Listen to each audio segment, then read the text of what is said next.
Hezbollah on keskendunud kahele asjale.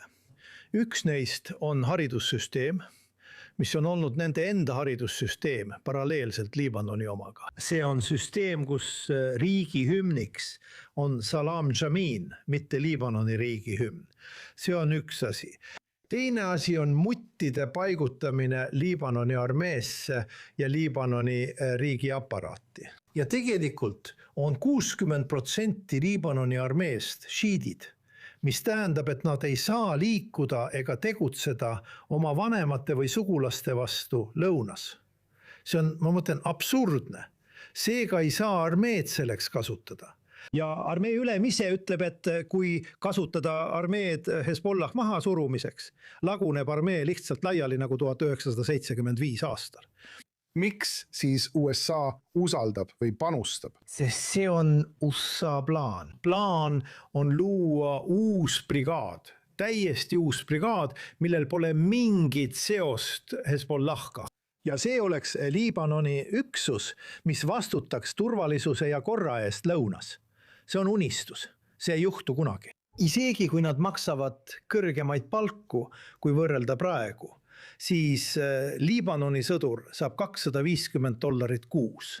Samas kui Hezbollah võitleja saab täpselt $2000 kuus. Nii et vahe on tohutu. Nii et sa ei saa luua uut armeed. Ja siis, kui selle armee ülemjuhataja külastas Washingtoni ja kohtus Lindsey Grahamiga. Kui tal lubati Washingtoni külastada. Jah, nüüd enam mitte Washingtoni. Temalt küsiti, kuidas te näete Hezbollah't? Kas peate Hezbollah't terroristlikuks organisatsiooniks? Ja mis oli tema vastus? See ei olnud seotud Liibanoniga. Ma mõtlen, Hezbollah võib olla terroristlik organisatsioon Ühendkuningriigis, USA's, Euroopas, kus iganes, aga Liibanonis mitte, sugugi mitte. See on osa süsteemist. Nii näebki armee ülem asju. Nüüd vaata, ma toon sulle veel ühe näite. Iisrael kõrvaldas Hezbollah staabi ülema Fuad Shukri. Ta kuulus Hezbollasse. Tema nõbu oli Liibanoni sisejulgeoleku jõududes, ma mõtlen ametlikes sisejulgeoleku jõududes. Ta oli ajakirjanduse andmetel advokaat, kelle Iisraeli väed röövisid ja viisid Iisraeli. Tema teine nõbu on Amalis, teises šiitikus organisatsioonis. Nii et üks perekond 3 ametikohaga, üks Hezbollahis, üks Amalis ja üks sisejulgeoleku jõududes. Nii ongi šiitide kogukond praegu Liibanonis jagunenud. Nii et teil kõigil on üks eesmärk, võidelda Iisraeli vastu, muuta Liibanon Islamivabariigiks, olla veel üks Iraani Islamivabariigi provints ning alluda Vilayat al-Faqihile. Ma mõtlen Teheraani vaimulikke võimu. Nad kuuletuvad ja teevad kõike, mida tema tahab.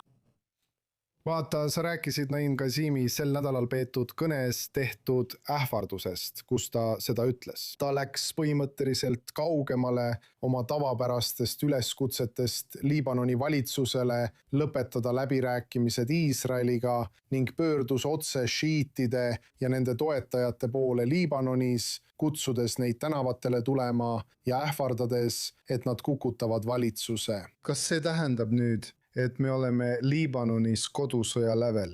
Noh, tead, me istume nagu püssirohu tünni otsas. Vaja oleks vaid ühte sädet, et see sütiks ja plahvataks. Kõik teavad seda Liibanonis ja seepärast nad püüavadki seda vältida, aga Hezbollah rohkem kui teised mõistab selle tagajärgi. Ja ta viitab mineviku kogemustele. 2008 aastal soovis Hassan Nasrallah tol ajal iseseisvat fiiberoptilist võrku.